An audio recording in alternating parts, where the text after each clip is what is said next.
Hey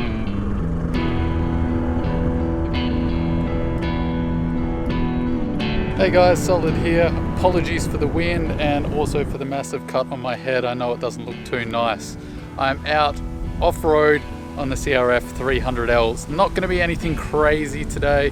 I'm just taking it easy like last time on the DRZ. I'll just be taking little dirt roads like the one you see behind me. There's plenty of water because it's winter here. So let's get out on the bike and see how she goes. I'm pretty nervous because I haven't been off-road much lately and I'm not at the tip top of my health, so we'll see how we go. I'm going to take it pretty easy, but come along for the ride.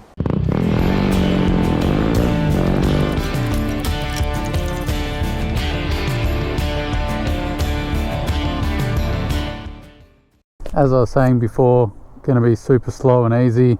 Never been on this bike off-road before. I'm a hella rusty. I've only been off-road like once in the last 3 or 4 years, so there's all my excuses.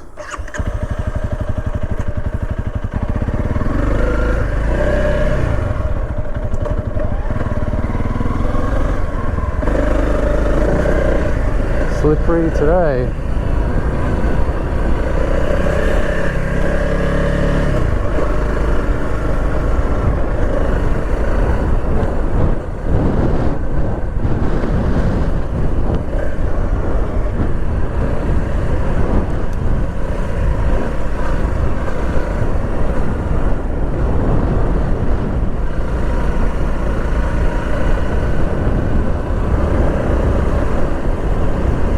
I can tell you straight away that these tyres are average at best. That is not too fun.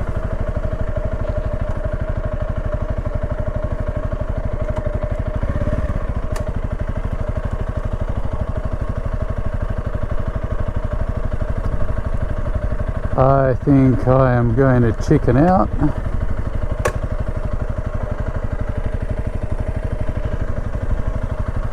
Mainly because I don't know how deep that is and I haven't been off-road for a while.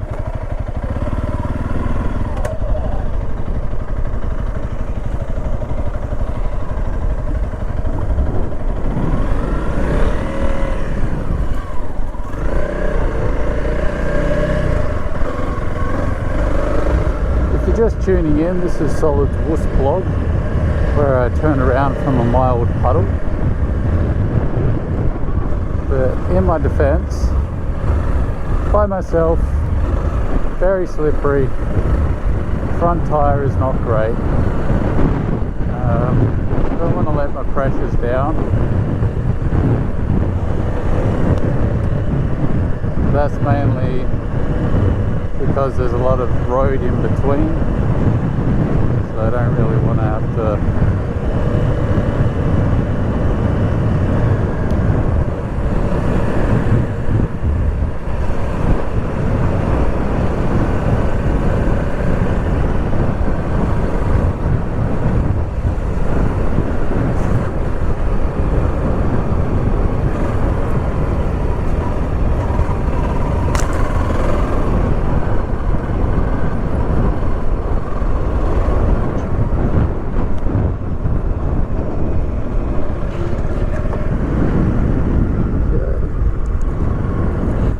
G'day guys, Solid here and welcome back to another off-road adventure. I've been waiting to say that one for a while. Like I said before, it's fairly windy, so I do apologise for all the wind noise in this video.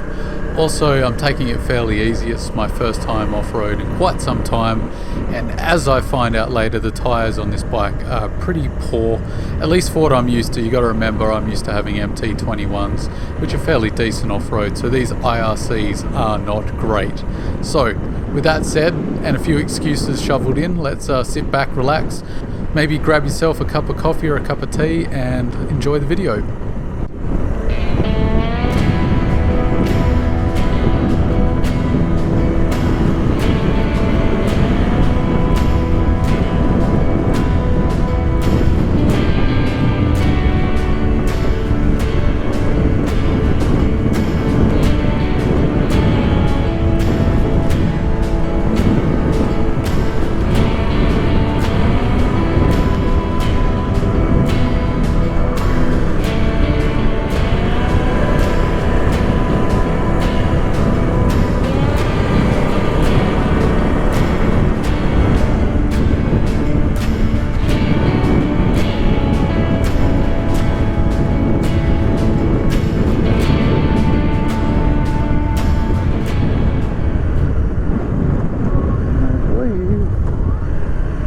stuck down here. I don't know about you guys, but even when I was riding off-road regularly and starting to do some pretty technical stuff, I always get the pre-ride butterflies, and they certainly were more like pterodactyls today, as it's been a little while since I got off-road. But what I can say is this 300L is very, very forgiving. So for a beginner, if you're looking for a new bike to start out on, this 300L is fantastic for that. It is very easy to ride off-road, but there are a couple of limiting factors that you need to be aware of that aren't too much of a concern for beginners. So if you're a beginner, just forget about these criticisms. But if you're like me, you've been doing this for a while and you know you're going to be turning up the speed and the difficulty fairly soon, then you're going to want to be upgrading that suspension. I've touched on that before, but it definitely was apparent today. It's capable of this kind of stuff, but I think if you were to go quickly or do serious single track, you're soon going to be exploring the limits of it.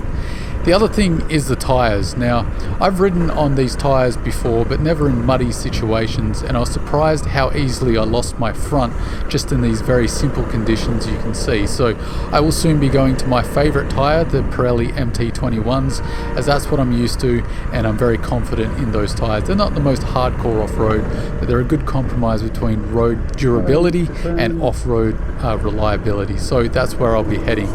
But overall, very impressed with how easy it was to get along with this 300L. I definitely made the right choice, and it really was nice to have a bike that just was very simple to ride and mitigated all that anxiety that I had pre-ride. So very happy about the 300L.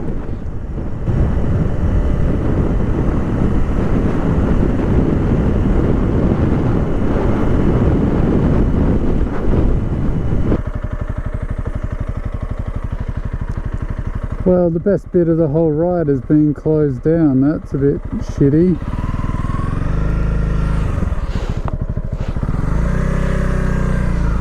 Here's the bridge is broken. It always sucks when a part of the trail is closed due to some failure with the weather, and this is my favourite piece of the trail, so double disappointment there. But let's talk about the fuel economy of this bike. It's absolutely amazing. I'm getting 30 kilometers per litre compared to my WR, which was about 23 kilometers per litre, and don't even get me started on the DRZ, so very happy about that. Another thing I've been having problems with is getting the GoPro to work properly. It's very finicky about what SD cards it likes. The Sony I have is playing up as well, so we're going to jump between some footage that isn't so great. So this is the footage I have as I ran to the cafe to get myself a coffee. Like any good adventure bike rider, I got to stop in and get myself a latte. As I stop here, I just wave at a small child staring at the bike. You've always got to try and convert them as early as possible for future motorcyclists.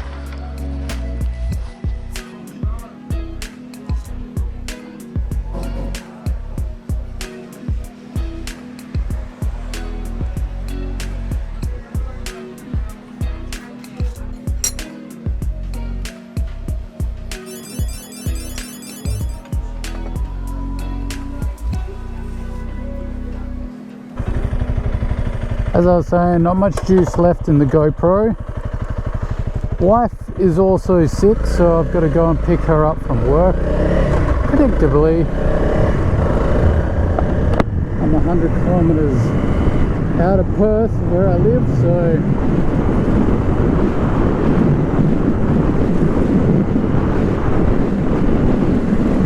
let's get on with it. It's always a bit of a disappointment when you've got to cut your ride short, but I sure enjoyed this trip. Just the wide openness of Australia. You just look at those blue skies, the farmland, the dirt roads, the colour contrast. Being a country boy, there's something soul restoring about just riding down a dirt road, taking in the scenery, the smells, the nectar coming off the plants. It's just a real visceral experience, and something that really helps me maintain my positivity, and like I said before, this is soul restoring stuff for me.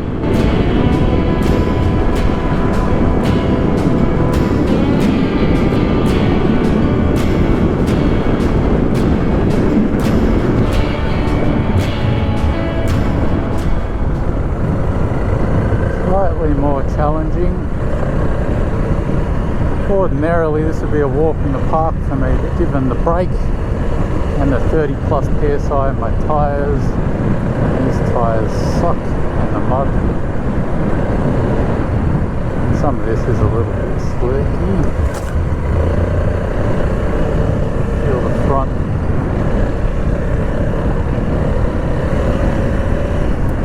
Doesn't really want to go where I want to go. Still.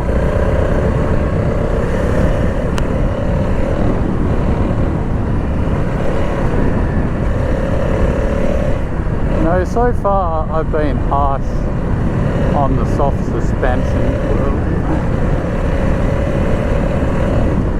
but in these kinds of conditions where you're just taking it easy, it really does just soak everything up and make your life so much easier. So if you're watching this and you're a brand new rider, never been off-road, and you're not a huge guy, I'm not taxing the suspension.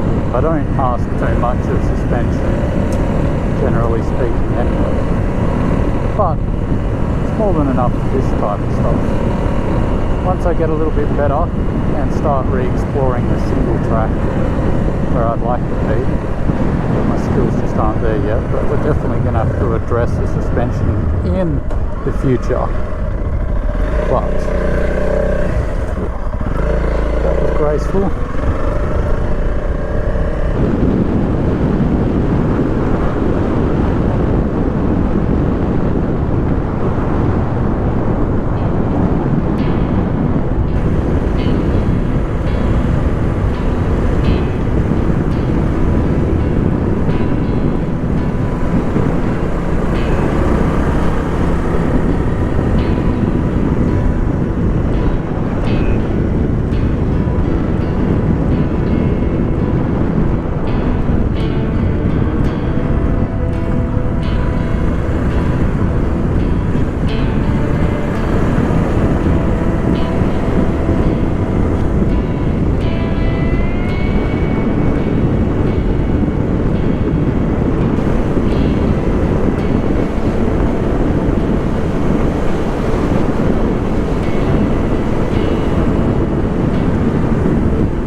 Unfortunately, that's the end of the dirt as I head back out on the highway, but I wanted to take this opportunity to talk about one of the highlights of this motorcycle and why I'm so happy with this motorcycle so far. Sitting here on the highway at 110 in strong winds, it's amazing how much this little 286cc motor just eats up the highway. Now, it's not a powerful adventure bike, you do have to wring its neck a little bit, but when you compare it to a 250, the bikes are just so different. It's amazing that a few cc's just makes all the difference. I think it's that little bit of extra torque. It sits on the highway so much better than my WR250R even did, and I thought that was pretty respectable for a 250. It's certainly way better than the 250L, and because of that sixth gear and how comfortable and unobtrusive this bike is at these speeds, it's very non-fatiguing. When I was riding my DRZ at these speeds, I was just getting beat up and so tired. I would have a headache and I would just be exhausted when I got home. This bike is a different experience. I really think this is a great decision on my part because the fatigue is one of those big problems when you're doing dual sport riding, as we tend to ride from 8 AM to 5 or whenever the sun goes down. So you're in the saddle for a long time, so you need to be able to maintain your stamina, and this bike is just so good for that. So I'm very excited to let you guys know about that quality of this bike. I know I'm enthusiastic. I've still got those rose-colored glasses with the new bike, but I just wanted to leave you with that I'm very happy so far. We're going to have some footage in the garage as I clean the bike and work my way around, but thanks for joining me on this trip and doing it old school with the off-road rides. Hopefully there'll be plenty more to come and they'll get better as the guys join me. We're all quite busy at the moment, but I'm sure we'll come together soon for the old school good old rides where we do some single track and get ourselves into trouble. So thanks for watching, guys. I've been Chronicles of Solid. If you like the video, think about getting that thumbs up, and if you're new here, consider subscribing. There's lots of great stuff for you available on the channel. So cheers, guys. See you in the next video, and don't forget to to stay shiny side up.